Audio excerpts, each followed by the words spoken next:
Welcome to Dodgers Dogs as part of the Dodgers Daily Network. Casey Porter here, joined by Austin Brubaker.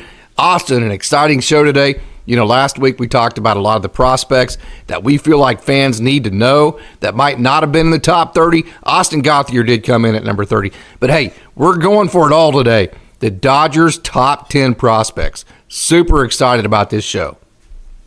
Yeah, no, this is a really exciting show to do. These are the top guys as far as the baseball industry is concerned inside the Dodgers system. These are the guys that they are projecting will project the most at the big league level. There is a ton of talent up and down the system, including at the top level as well. So we're excited to be able to bring to you the top 10 Dodgers prospects and give some of our thoughts for these prospects as well. Yep. So this is per MLB Pipeline. There's a whole bunch of different prospects list out there, but we like to streamline it with the MLB Pipeline. We think they do a very good job over there. So you ready to go, Austin? I sure am.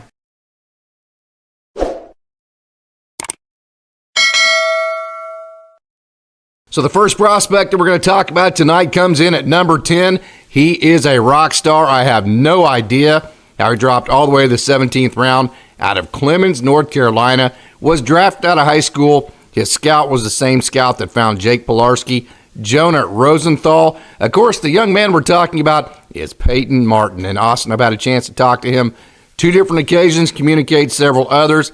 This young man is going to be a rock star.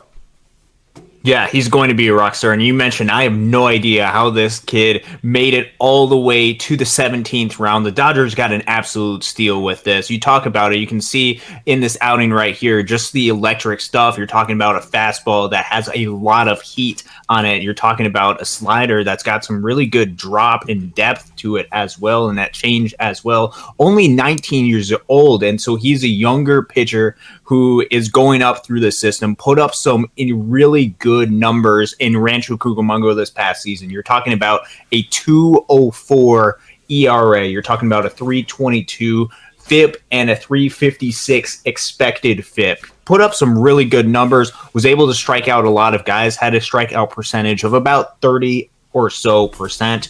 And some of the things that also stood out to me about just some of his numbers, generated a lot of ground balls with his stuff. Generated about 57% ground balls, which means there wasn't a lot of damage. And you saw that with him only giving up 1 home run in his 14 appearances. He made a really, really solid impression all the way up to number 10 from the 17th round. Shows you just how talented scouts think of this guy's arm. No doubt about it. We've been telling you about him all the way going back to last year. 39.2 innings. He had a little bit of injury in the middle of the season. No big deal. He came back from that and actually pitched quite a bit towards the end. So don't worry about any of that. He is raring to go for 2024.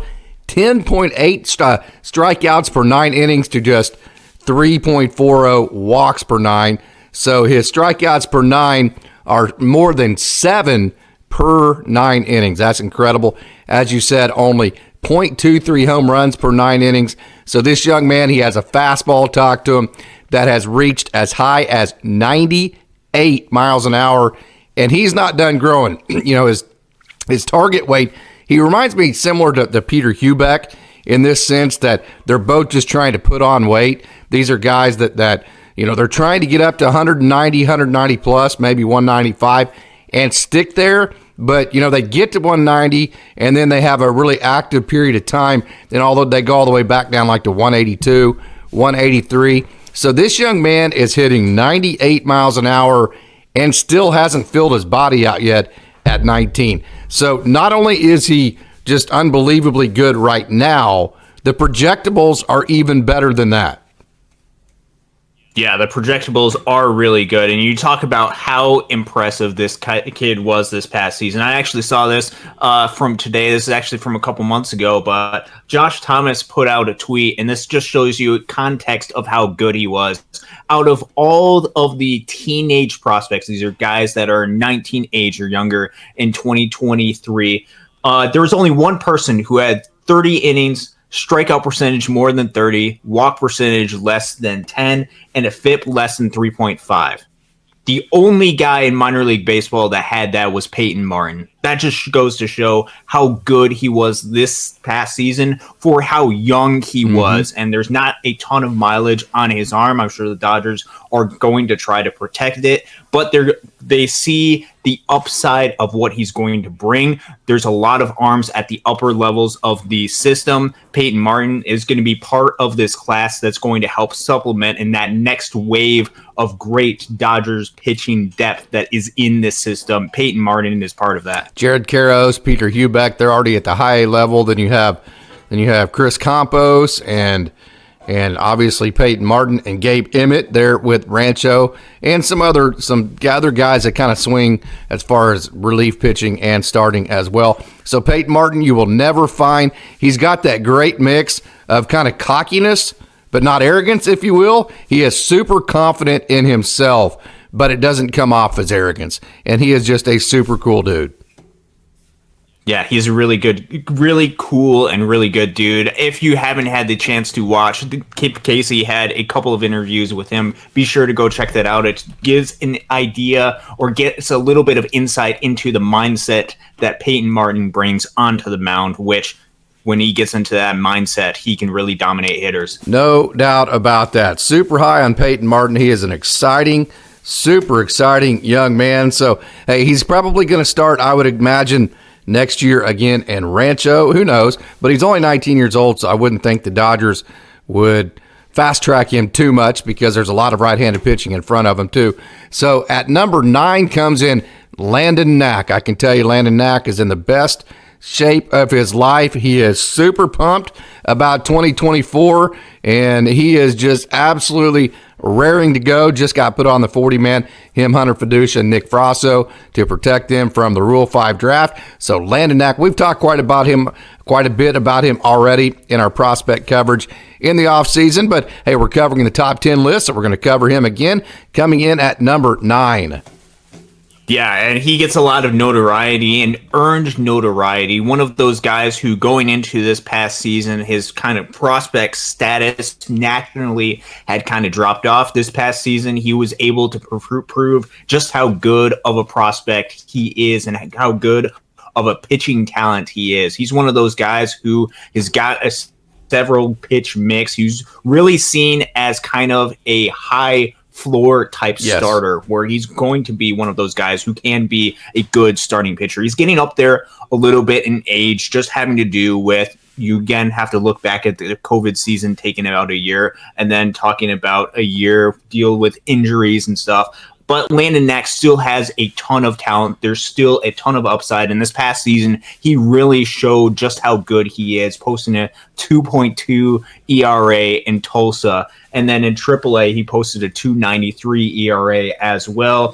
What is the key to Landon Knack and what he really showed when he was really good was when he was able to keep the ball in the zone. Because you look at in AA Tulsa, you're talking about a difference in walk percentage between his outings in Tulsa and his outings in Oklahoma City of 5.4% to about 9.6%. That made a really big difference as far as the FIP and XFIP, as far as some of the underlying numbers. If he's really able to keep his walks really low, he can really control the zone. He can limit some of the damage that he gives up, and he can be a really good, really effective, high floor starting pitcher for the Los Angeles Dodgers. No doubt about that. His deal, you just mentioned it a minute ago, he is a skilled, very skilled strike thrower. And with 4 different pitches, asked him point blank, what do you think you do the best in terms of relating to major league success? He said, I will throw, right there you see the slider, I'm not afraid to throw any of my pitches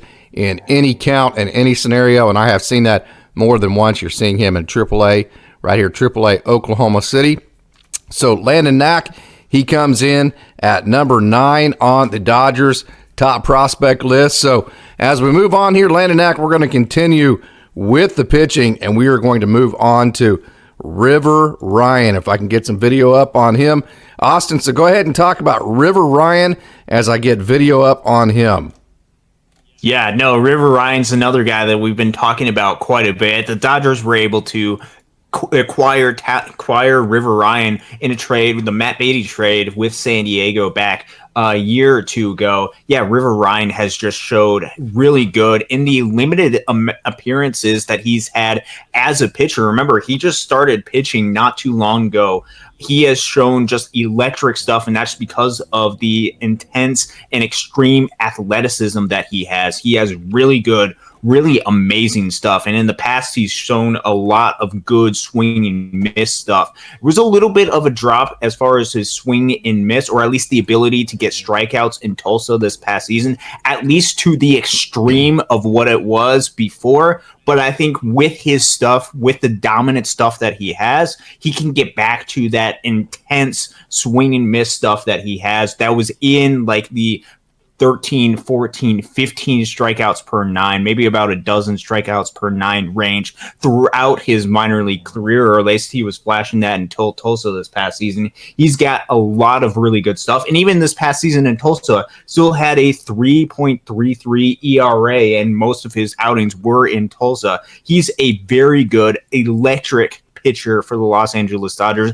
Another steal if they were to make, because they are able to do so well acquiring and identifying talent in other organizations and in their own. River Ryan's really good. Yeah, his strikeouts per nine went down a little bit at the AA level from 9.06. In 2022, it was 12.83. At the low A level, at the single A level, it was 14.14.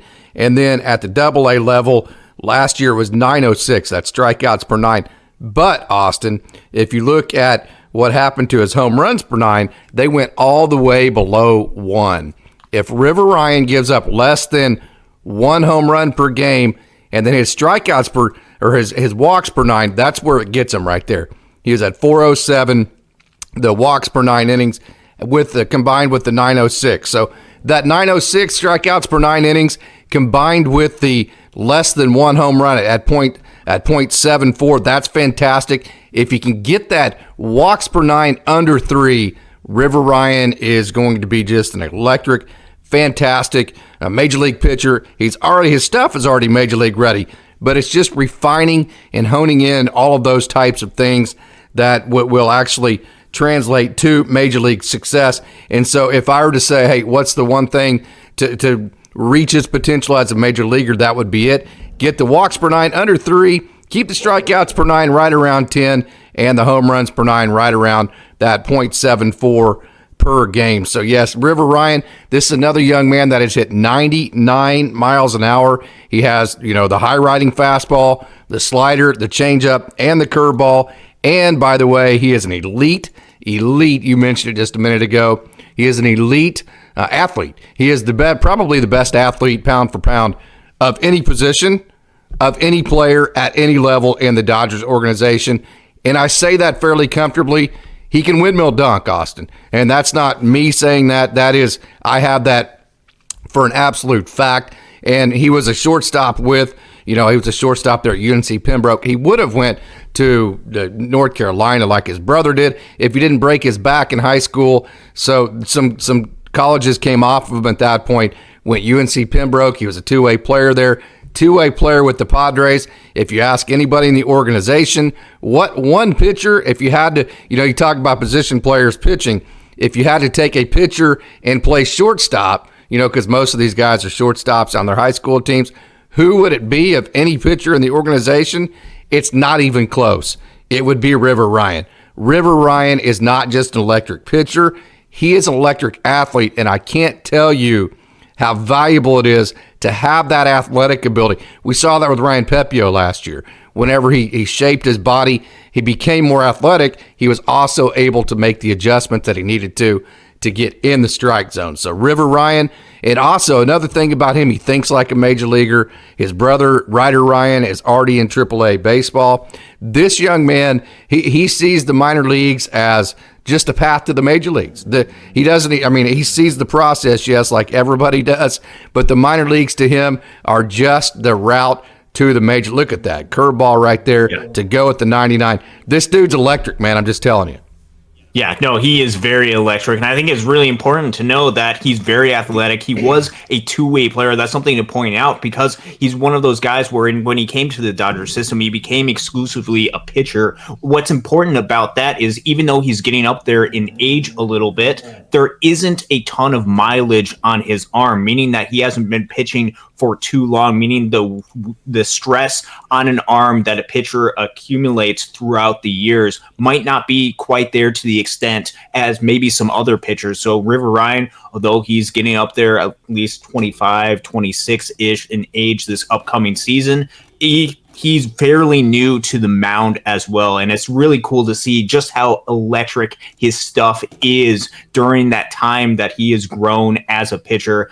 Right now, he is not eligible for the Rule 5 draft, so he's not on the Dodgers 40-man roster. So he's not on the immediate list to be called up. However, that can change very quickly with how he pitches. And if he goes out and he's able to, like we've talked about, strike out a bunch of players, limit some of the walks, and just have a little bit of control with the electric stuff, the Dodgers are going to have to find some sort of place for him in this pitching rotation, either in the starting rotation or as a piggyback type role. River Ryan has some dominant electric stuff, and his athleticism, his and character, personality, and his mindset is going to take him over the top. No doubt. Okay, so let's move on to prospect number 7, Josue DePaula, a young man that just, to me, he reminds me of Bernie Williams. Bernie Williams might be a little bit older than your generation there, but Bernie Williams was the fantastic center fielder on some of those teams for the New York Yankees that were a dynasty that won World Series after World Series. And just kind of the tall, lanky, flat swing, the way that he gets his weight through the ball, just has Bernie Williams all over it to me. And if he could be anywhere it's close to Bernie Williams, obviously he would be a fantastic player. So Josue DePaula, he is one of the young men that a lot of people would say is absolutely untouchable because he is that talented. When you have that big of an outfielder with the thing about him, it's the size and then also the bat to ball skills that gets people so excited about his potential. But the one thing that you would say about him, doesn't quite get the ball in the air like the Dodgers like to do. So not quite as many home runs, but Josue DePaula, a huge, huge prospect in the Dodgers organization. Yeah, I think huge is a little bit of an understatement. Even though he's number 7 on MLB Pipelines, you'll go to some other list, he might be number 1 on some other lists. I know Jack and Aram over at Just Baseball have Josue DePaula as number 1. Yeah, Josue DePaula is a huge talent because, as you mentioned right there, he has incredible bat-to-ball skills. You talked about this past season. He was walking close to 14% of the time, striking out only 18% of the time.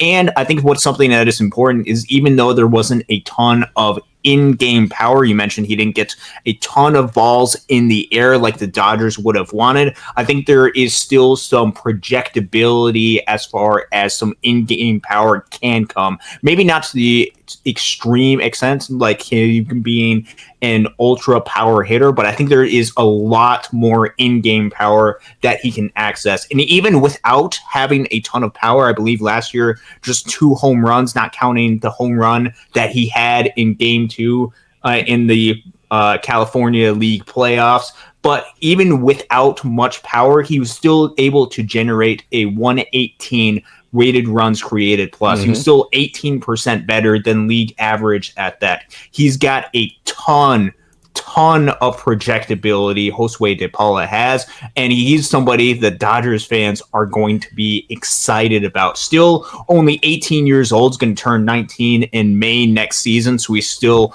very much young for the level that he's at. And I think especially if he's able to generate some of that power in game, he's going to be a very fast mover in this system. Yeah, just a little bit over 2 home runs per fly ball hit. Now, a good rate for a power hitter would be probably somewhere between 12 to 15.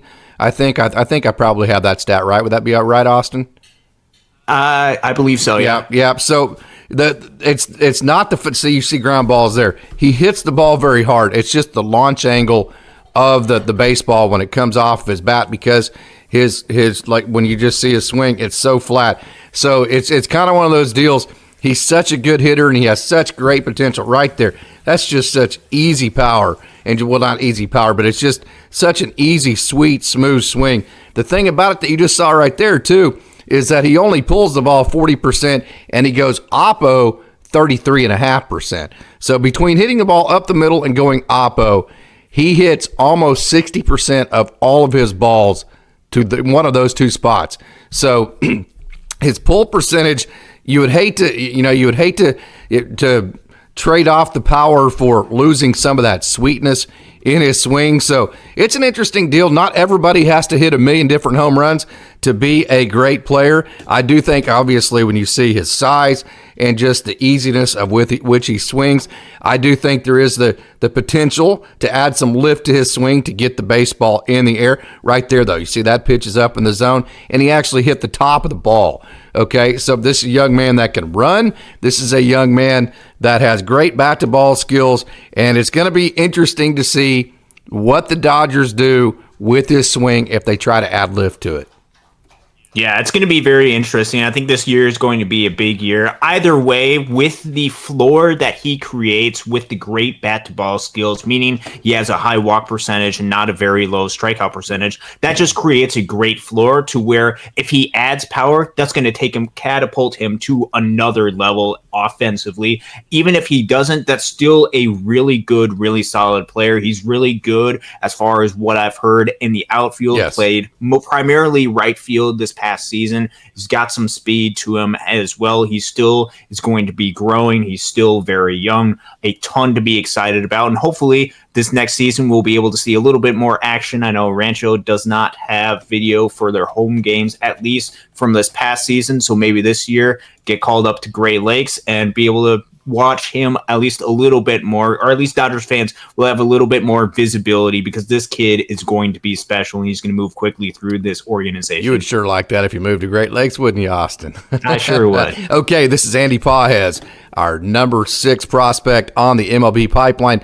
Dodgers top 30 prospects. He is number 6. Andy Pages is a young man who has had that fly ball to home run rate that's been in excess of 15 in his career. So we go from one extreme to the next, from Josue DePaula that struggles to get the ball up in the air to Andy Pages, who hits more fly balls than he does ground balls and has a just almost elite home run per fly ball rate. And also, Austin, you've mentioned this several times about Andy. He is able to get the ball up in the air, have a good home run per fly ball rate without striking out an excessive amount of time. He lost 25 to 35 pounds last year. He was playing a lot of center field, so he's played left field, center field, right field, and he has the best outfield arm in the system, period. End of discussion. This dude doesn't have a cannon. He has a howitzer, and he's another one of those guys kind of like Payton Martin. He knows he's good. He's cocky. He's very confident, but not arrogant. He's very humble as well. This guy has the full package. Just got to stay healthy.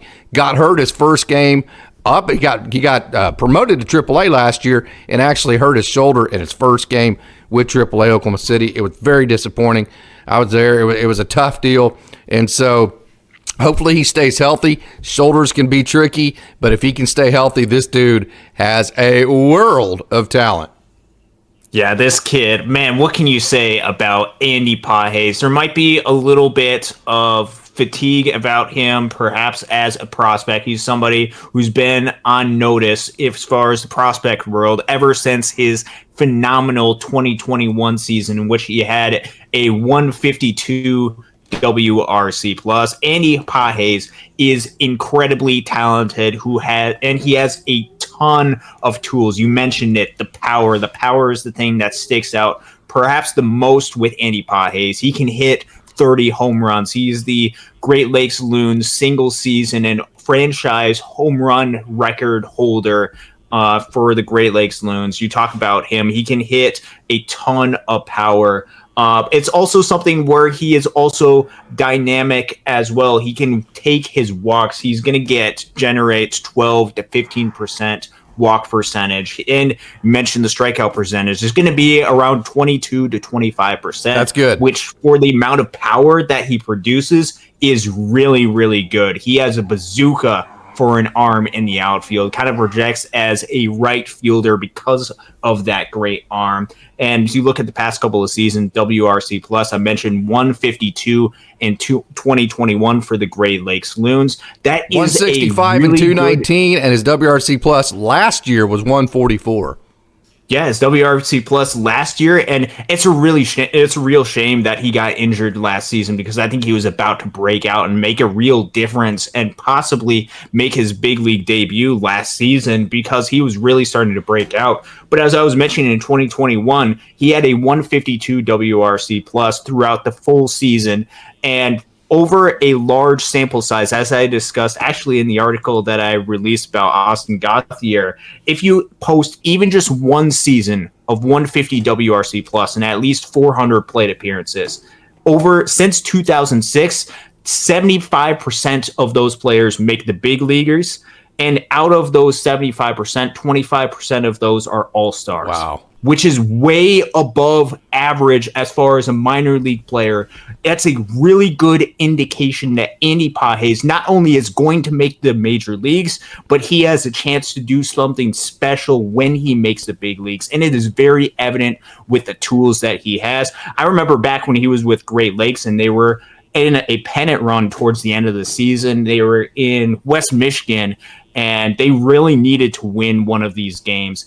And they relied on one player. They had Yorbit Vivas, they had Johnny DeLuca, they had Eddie Leonard, but the one guy they relied on and the one guy who had the attitude and took over the game was Andy Pages. With 2 outs, with the Loons season on the line, he delivered the home run to keep their season alive on September 12th, 2021 against the West Michigan Whitecaps. Andy Pages has the attitude that can be a difference maker in a postseason or playoff type environment. He has the tools to be able to hit for power. He has the arm to be able to throw anybody out. He has patience, doesn't strike out a lot of guys.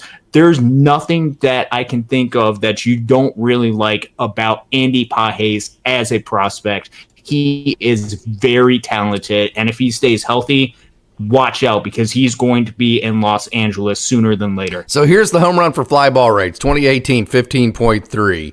2019, 22.9. 2021, 18.5.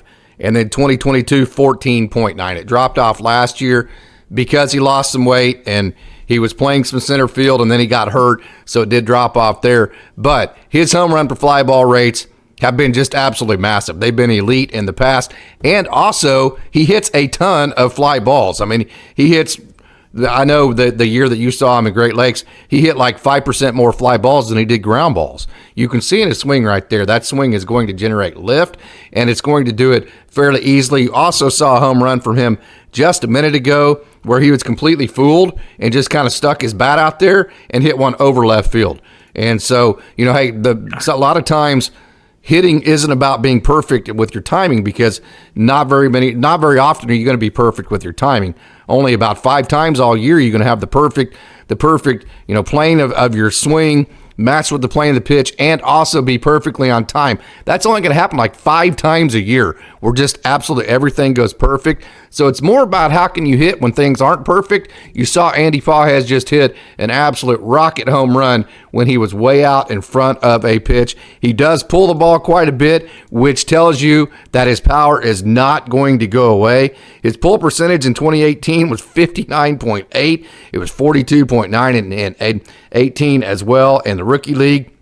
It was 49.4 in rookie league in 2019 with Ogden. It was over 50% in 2021, 45.9 in 2022, and then last year it was 55% his pull percentage was. So that tells you right there, whenever Austin, you know as well as I do, when you hit the ball in the air and you pull the ball, that's going to lead to a ton of home runs. Yeah, that's going to lead to a ton of home runs. And yeah, Andy Pages, he's got that launch angle. He's got this place where he wants to hit it, because if he knows that if he does hit it there, he can hit it out at any ballpark. He has the power. You've seen it with his ISO numbers being consistently good. He's got a ton of tools. He's got really just about the complete package that you want as a prospect. One of those guys who's been in the system for a while, had a little bit of a down year in 2022, which still was a 102 WRC plus, making the jump from high A to double A, which is the hardest jump in the minor leagues. He's got a ton of talent, and if he is healthy during 2024, if he comes back from the injury, I think he's going to make a statement, and he could be somebody that you want on your team during a playoff run, because he could help energize and carry the clubhouse. And it's something that the Dodgers have lacked over the past couple of seasons, is that guy who brings the energy, who can carry a team on their back when they need it most.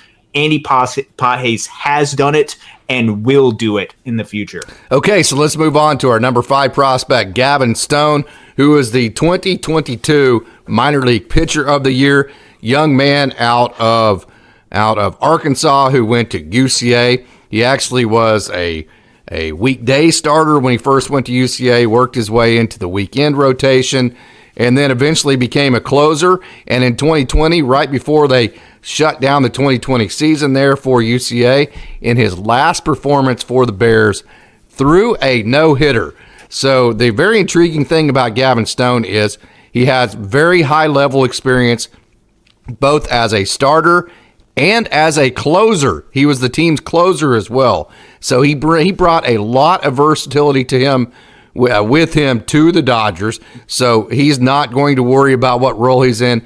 Doesn't matter what role he's in. He's going to excel. Made a lot of adjustments last year. He's always had a good sinker, and then getting the ball in the strike zone. So last year was just a year where, and if you go back to my conversation with Alex Friedman, the AAA play-by-play voice for AAA Oklahoma City, he mentioned right about June they were making a whole bunch of adjustments, and you could just see it. It clicked with Gavin. The ball was starting to get in the strike zone. The ball was moving a little bit better for him, and he was getting away from barrels. So Gavin Stone, yes, the major league experience last year was a constant adjustment for him, and it was a situation that was a struggle at times. And so was AAA Oklahoma City. He gave up 6 runs, I believe, in like his first or second outing in AAA. This dude battled through it. He continued to make adjustments, and he is primed. He's a guy kind of like Ryan Pepio, Michael Grove. You got to give these young guys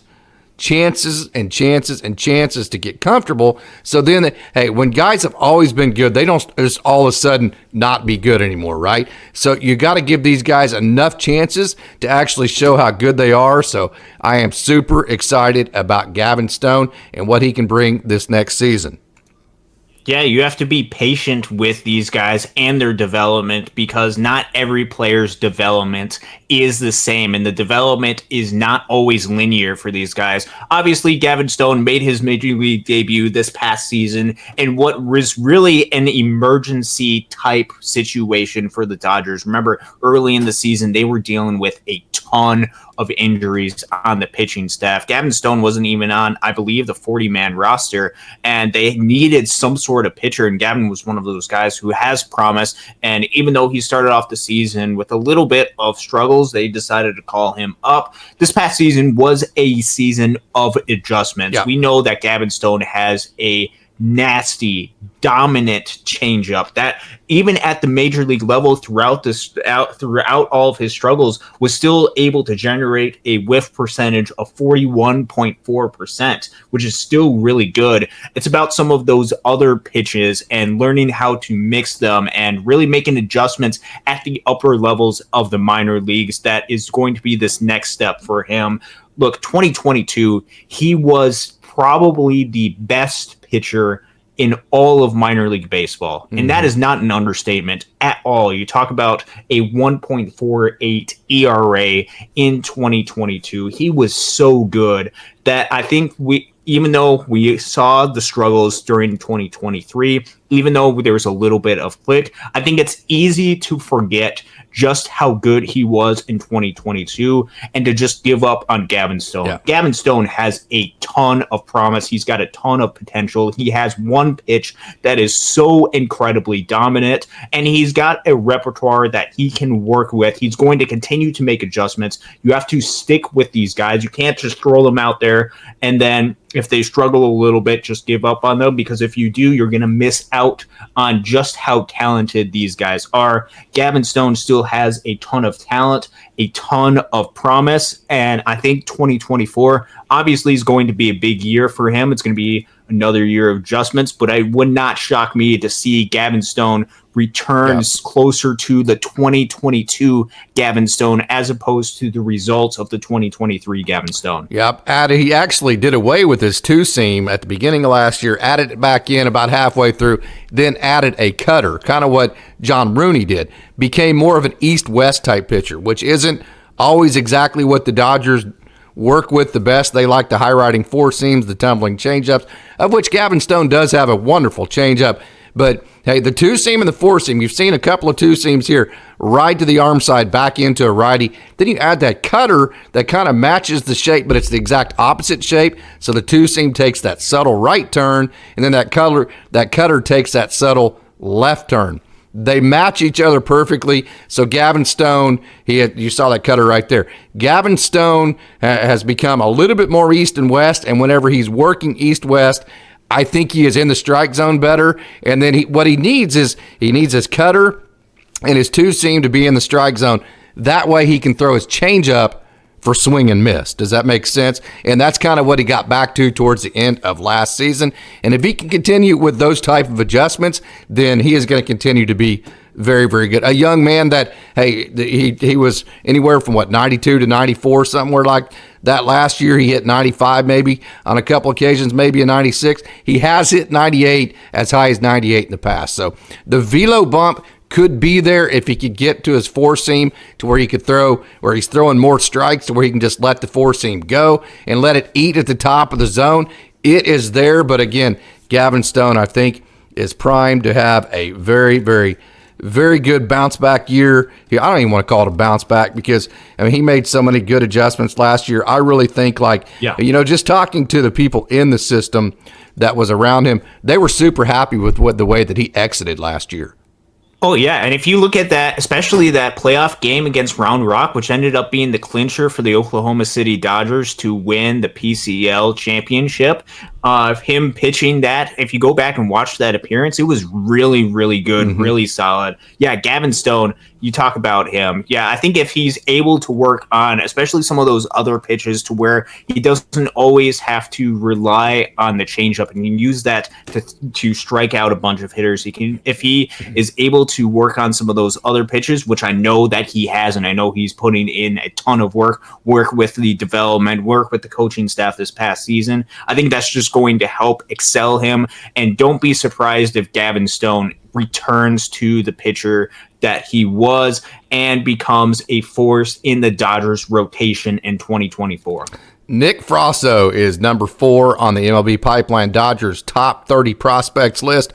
Young man who has a very, very, very explosive fastball, kind of like Landon Knack. We have talked about him quite a bit in our prospects coverage. Big, long, lanky, kind of herky-jerky, lots of knees and elbows. Crossfire, and when I say crossfire, what I mean is, let me back this up just a touch. Watch where he lands right here. Okay, so he lands right there to the third base side, but yet it comes across, which means it's coming across his body right here. And because of that, as a right-hander, that is extremely uncomfortable to hit. It makes you just, in your own mind, it makes you think, I need to bail out on this, right? See the crossfire there? So when you talk about the herky-jerky, the knees and elbows, the crossfire, plus the fact that he has hit plus 100 miles an hour several different occasions, fastball, changeup, slider, 3-pitch mix, which most guys are 4-pitch mixes that project as starters, but his fastball is so good that there's a slider there, kind of the get me over, that right now he hasn't needed more than 3 pitches. Yeah, he doesn't need more than 3 pitches. Yeah, and you mentioned that crossfire. He's got a little bit of crossfire, but also with some fire. That fastball is dominant. That fastball is electric and has a ton of velocity on it. And that has led him to having really a lot of success in the minor leagues. Talk about last season, spent most of the season in Tulsa, had a couple appearances in Oklahoma City, but during the season in Tulsa, posted some really good numbers. You're talking about a 3.91 ERA, 3.11 FIP, and 3.67 xFIP. All really good, really solid numbers from just a three-pitch mix, too, from the starting rotation. He's one of those guys who's going to get a good chunk of strikeouts, but something he did really well this past season, he was also really good in a hitter-friendly environment at limiting the home runs. During last season, he only gave up 4 home runs in about 93 innings pitched. He was able to really avoid damage. He's one of those guys who can strike out a lot of guys, doesn't give up a ton of walks. You're talking about maybe about 7.5 walk percentage, which is fairly decent. Maybe can get that a little bit lower, and that'll just put him over the top. But that crossfire delivery, the electric dominant stuff, and the fact that this comes from a starter profile, that gives you something to be really excited about if you're the Los Angeles Dodgers. Just recently added to the 40-man roster, and for good reason. Yeah, went to Loyola Marymount. He is a Southern Cal boy, and so he loves being in the Dodgers organization. Obviously, Austin, listen to these strikeout per nine numbers. 2021 at the low A level, 1440. At the high A level, 1473 in 2022. 1227 at the high A level, and then 1429 at the high A level at whenever he repeated to start that next year. And then at the double A level, it was 1148, and that is combined with home run rates of 0.82, 0.77, 0.49. So you're talking about a guy that would strike out his mother if he was facing her, right? But he would not give up, that he didn't give up very many home runs. Okay, so this is a guy that has it all. It's all about, can he stay healthy? It's really, honestly, that simple. Because, like I said, whenever you're able to strike out that many guys, not give up very many home runs, and be okay as far as not walking, you look at the walk numbers last year at Double-A, it's less than 3. I talk about that all the time, Austin. When you're talking about a strikeout rate over 10, a walk rate less than 3, that right there, no matter what your home run rate is, that's fantastic. But then when you combine that with a home run rate that's less than half per 9 innings, let me say that again, 11.48 strikeout per 9, less than 3 walks per 9, and less than a half home run per 9 innings at the Double-A level. That's dominant. That's elite. Yeah. That's the type of stuff he has. Got to stay healthy. Yeah, he's got to stay healthy, but he is such an uncomfortable at-bat for hitters. I remember I got to see Nick Frasso pitch once when he was in Great Lakes, and it was an appearance against Lansing. I just remember that appearance. It was actually a piggyback start with him and River Ryan, who we previously mentioned on this list, and they were just dominant against that Lugnuts lineup. He was able to, with as comfortable as he is and with how nasty of his stuff is, there's a couple of times where batters lost control of their bats and they were throwing bats to the net. He is just so good. He's got electric, dominant stuff. He's got velocity, and he's able to limit the damage that opposing hitters are able to get on his pitches. Yeah, it's about staying healthy, and if he does, the Dodgers are going to have to find some sort of role. And with him being on the 40-man roster now, the avenue is open for Nick Frasso. So expect to see Nick Frasso at some point pitch for the Los Angeles Dodgers, assuming he's part of the organization in 2024. He is way more talented than any back-end starter that the Dodgers could go get in free agency right now, in my opinion, as far as just the talent and the ceiling goes. Now, obviously, he hadn't pitched in the major leagues, so that's the floor part of it. That's the argument, with the talent, the upside versus the experience. And obviously, you have a team with Shohei Ohtani. You don't want to just throw out a whole bunch of rookies because, it's not a team that you experiment with. But Nick Frasso coming at number 4, believe it or not. Hey, we've been talking about Diego Cartaya, the way he struggled offensively. The Dodgers fans have been talking about it ad nauseum. Still number 3. I've been telling people this. Hey, could you still trade Diego? Well, hell yeah, you can still trade Diego Cartaya. Every team, every organization in Major League Baseball would love to have this young man. He's an adjustment or two away from being the best catching prospect in all of baseball, right? Okay, and not only that, and I'm talking about offensively. I mean, you look at that power right there. Defensively, Austin, he stepped his game up to the next level.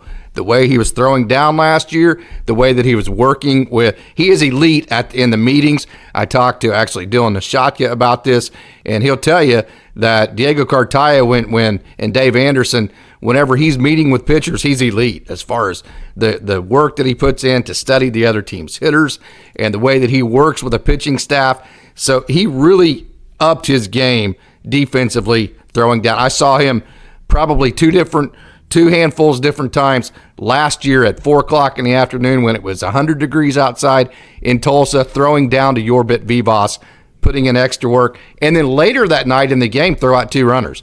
I saw that very scenario at least 4 different times. So he got a lot better at throwing down. He got better at calling pitches. His framing got a lot better. He's always been elite in the meeting room. His offense is a couple of adjustments away. I've gone ad nauseum of what I think's wrong with it. I think it's the Miguel Vargas thing where he's going around the ball, which means that he's having a tough time getting on inside pitches because there's too much tilt to it, not enough flat path with the hands. That's just my opinion, but there's a lot smarter guys dealing and working with Diego Cartaya. And again, he is 1 or 2 slight adjustments away from being one of the best catching prospects in all of baseball. Yeah, it was this time last year where we thought of Diego Cartaya as the Dodgers' top prospect, and there was good reason. He was coming off of an incredible 2022 season where in 163 plate appearances posted a 142 WRC plus in Rancho, then translated that over and in 282 plate appearances posted a 138 WRC plus in Great Lakes. He's one of those guys who at the previous level was putting up great numbers. He was hitting for some power. He was patient at the plate. This past season, as you mentioned, was a little bit of a down season, even though he's still incredibly talented and still an adjustment or two at the plate from reaching a very high ceiling. And I think it's really important to keep in mind that there are a ton of adjustments that you have to go through. And Diego Cartaya, especially defensively and especially in game planning, where at the catcher position, that really is your primary job, your primary focus is that aspect. He made a ton of adjustments there. That is something that is really good to see. And a lot of other major league organizations, every other major league organizations would love to have the talent that Diego Cartaya brings. He's still young. He's still only 22 years old, which is really young for the AA level, especially having a full season of experience at AA. Last season was a struggle, just going through some numbers, only had a 71 WRC plus, only hit 189. I think it's also important to know that his BABIP last season was only 216. There's going to be some sort of a regression. There's going to be some sort of positive momentum right there. You're not going to hit 216 on batted balls in play. That's going to get closer to the league average of 300, meaning his batting average should increase a little bit just as a rule of averages, the rules of statistics. Diego Cartaya still has a ton of talent in his approach. He still has a ton of talent in him. Seemed like he was a little bit in between stuff last season. You could tell that maybe the pressure of being the Dodgers top prospect got to him, and I guarantee you, as Casey said, got to him. And so I think with Diego Cartaya, he's probably going a little bit under the radar because of the struggles that he had last season. And when he's going under the radar, I think that's when Diego Cartaya can be at his best, where he can strike and remind people just how good of a prospect he is. I'm telling you, when things go right, watch this. Kapow. When things go right, you're like, whoa, it takes your breath away. I mean, it's breathtaking. Just the effortless, the way that he is able to right there, get to that ball. He pulled his hands inside. See, he's able to do that. It's just, that's the pitch that got to him a lot of times, but there were times where he got to it, and when he does, exit velocity right there, 101 miles an hour, he is super, super impressive. Whoa, man, let's watch that one again. Watch this, man. Holy smokes, watch this right here. Kapow, wow. That is impressive right there, man. That gets me fired up. So, yeah, you say, hey, does he still have value? Yes, he still has an incredible amount of value.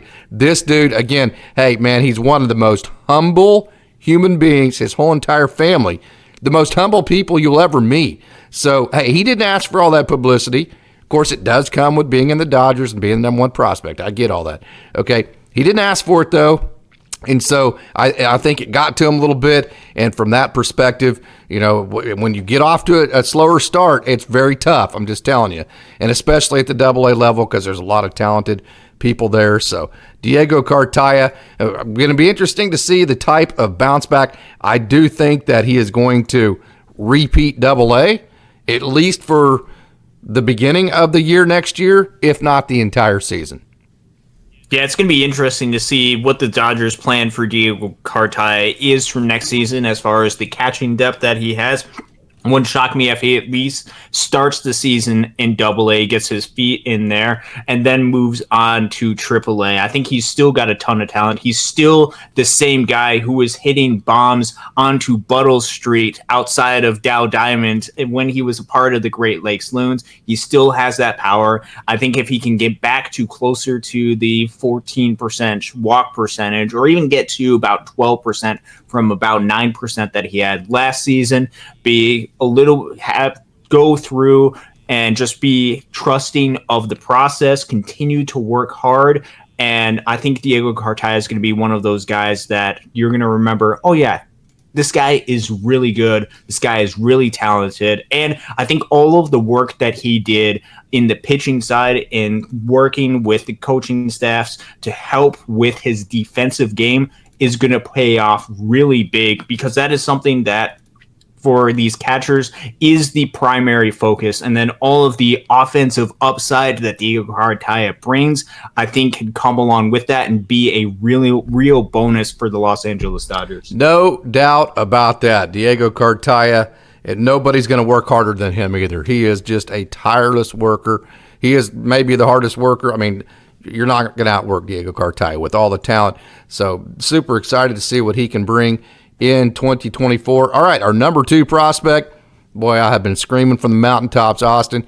I'm just going to leave this one up to you. I think I've already said everything you can possibly say about Michael Busch and how awesome his offensive game is. Now, I know he got a little over 60 at-bats at the major league level. It didn't show through at the major league level. I said this even at the beginning of last year.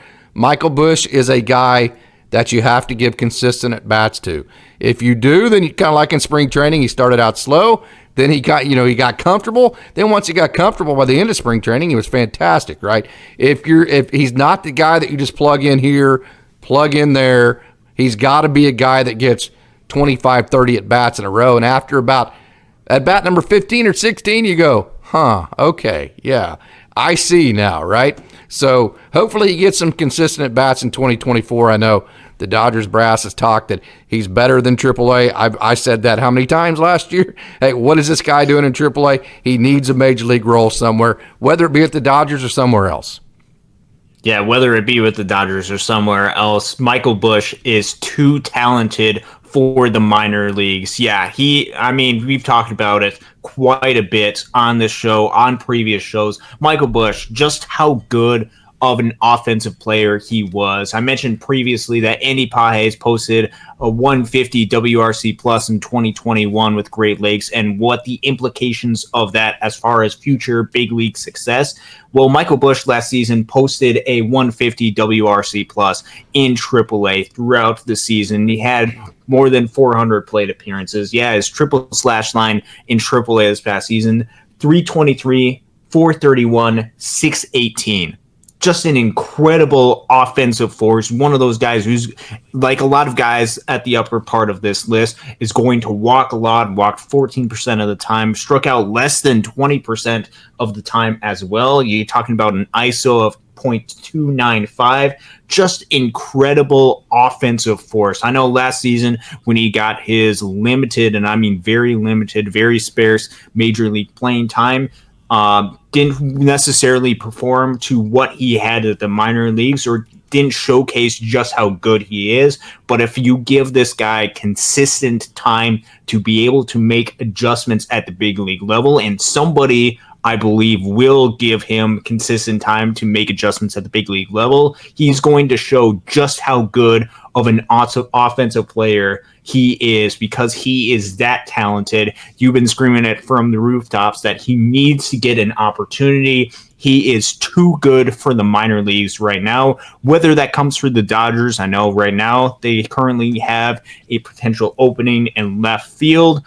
I don't know if that's necessarily the best place for Michael Busch, but wherever Michael Busch plays, he's going to be an offensive force for that team, makes him an incredibly valuable prospect. Just so you know, he grew up an all-state shortstop. So he grew up on the left side of the infield. He was an all-state shortstop. He was the quarterback on his high school football team. I have that video. If you want to go to my Instagram or Facebook and you want to actually do an advanced search for Dodgers Daily and Michael Busch, I actually have video of him playing quarterback for his football team, and he played hockey, Austin. So he went to the University of North Carolina out of high school. And if you know anything about college baseball, Mike Fox has just an elite program over there at North Carolina. So he got to North Carolina, and they were just absolutely stacked, right? So they're like, hey, look at this dude. This dude can hit, but we already have everybody pretty much positioned. So as far as shortstop goes, and then maybe third base.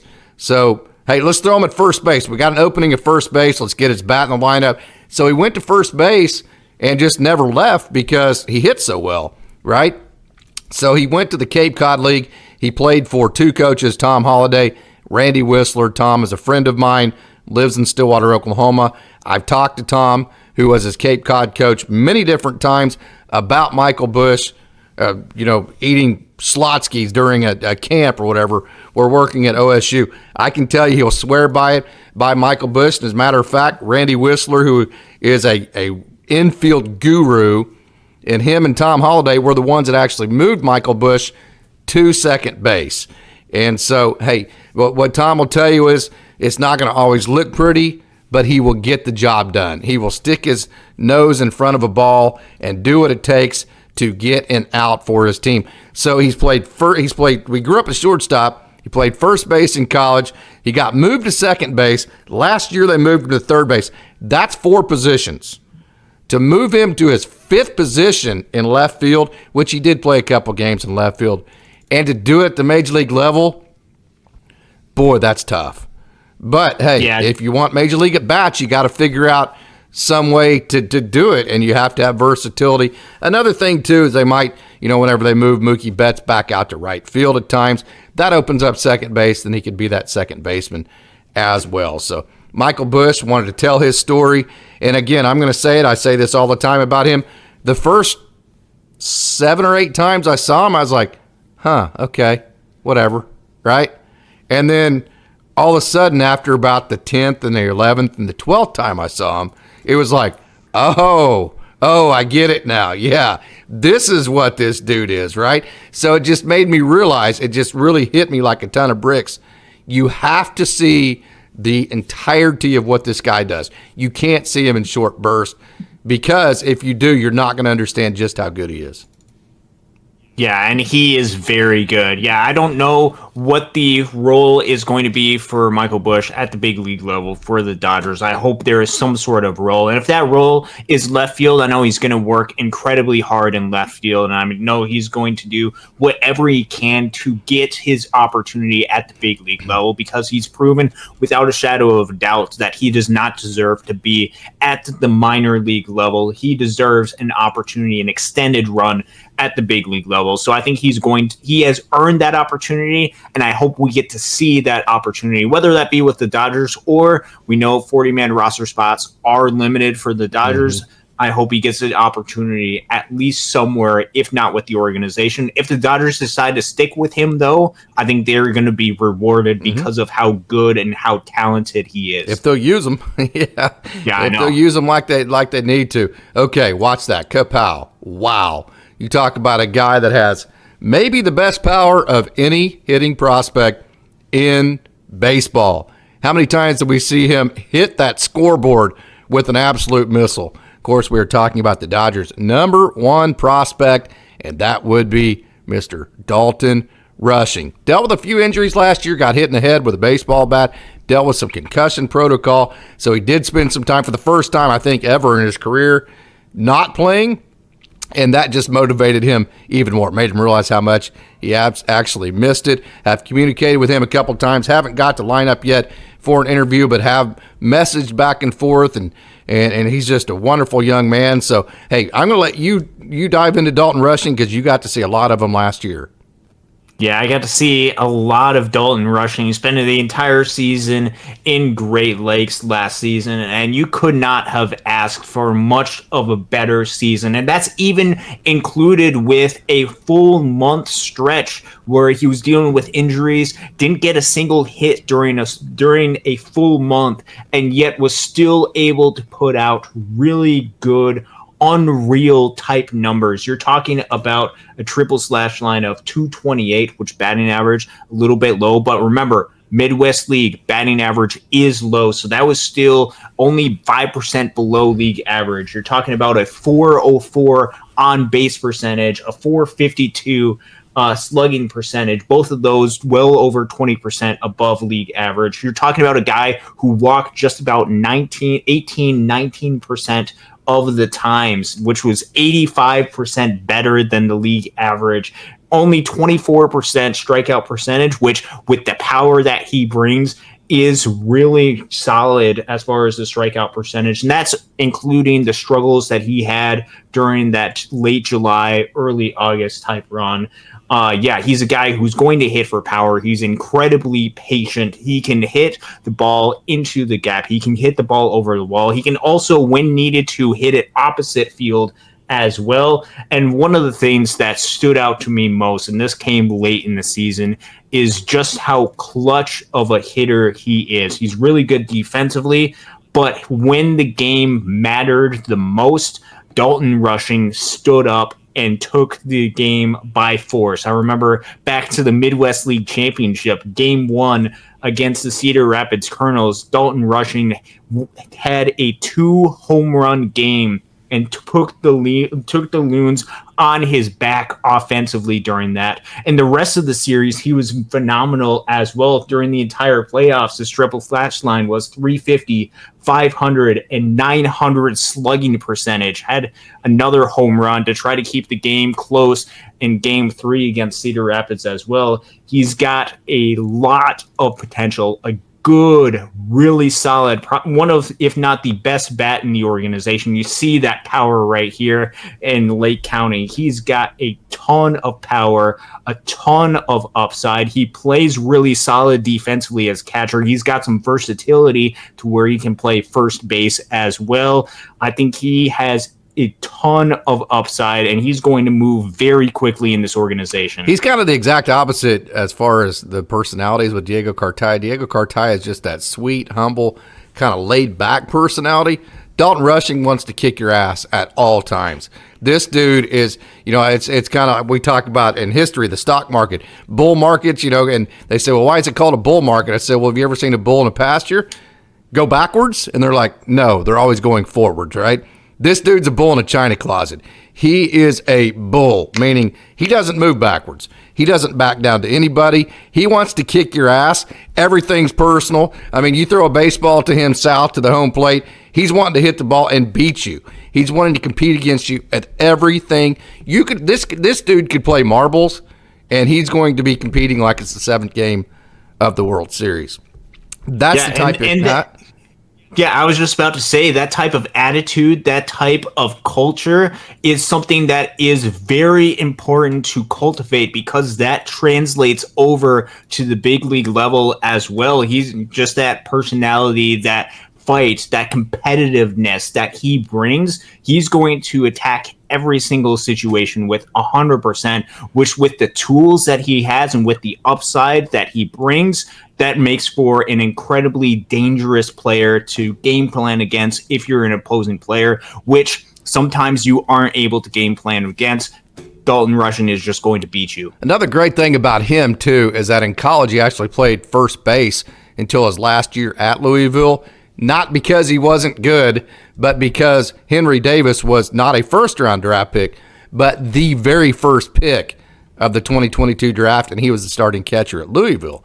So the knees are good, that the wear and tear hasn't been there. So Dalton Rushing wasn't the everyday catcher for Louisville until his last season there, because he was mentored by Henry Davis, and then that meant he got to play a lot of first base. I've never seen him play third base. I would imagine he could if he had to. So, there's not that much wear and tear on his knees as well. So he can play first base and catcher, so there is some defensive versatility to his game. Yeah, there's some defensive versatility, and I think that's something that is very important, especially at the catcher position. That just opens up your options. Last season, the Loons had consistently 3, sometimes 4 catchers in there, and they were able to move them and get them all playing time because these guys had versatility. Dalton Rushing both behind the plate, who got a lot of time there, and also at first base as well. Potentially some other positions in the future, but I think those are going to be his primary positions. And with the power that he brings, with the plate discipline, the ultra elite plate discipline that he brings, that's just going to elevate his game to another level. Dalton Rushing is a very special talent, definitely worthy an MLB Pipeline to be the number 1 prospect for the Los Angeles Dodgers. All right, we're back, and we are now going to finish things up, Austin. So we have gotten through our top 10 list. So, hey, final thoughts.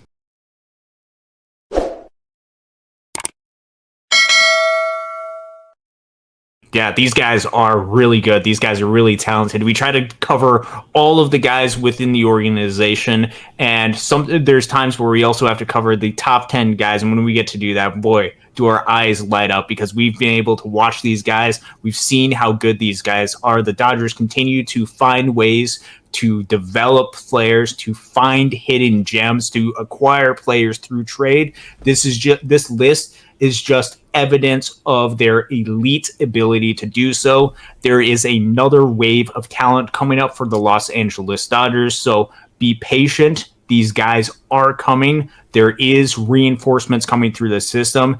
It is such a blessing to be part of the Los Angeles Dodgers system. You're surrounded by the best coaches and the best players in the minor leagues. This is just evidence of those players. I want to thank everybody for tuning in. Hope you enjoyed our prospect coverage of the Dodgers' top 10 prospects as per the MLB Pipeline.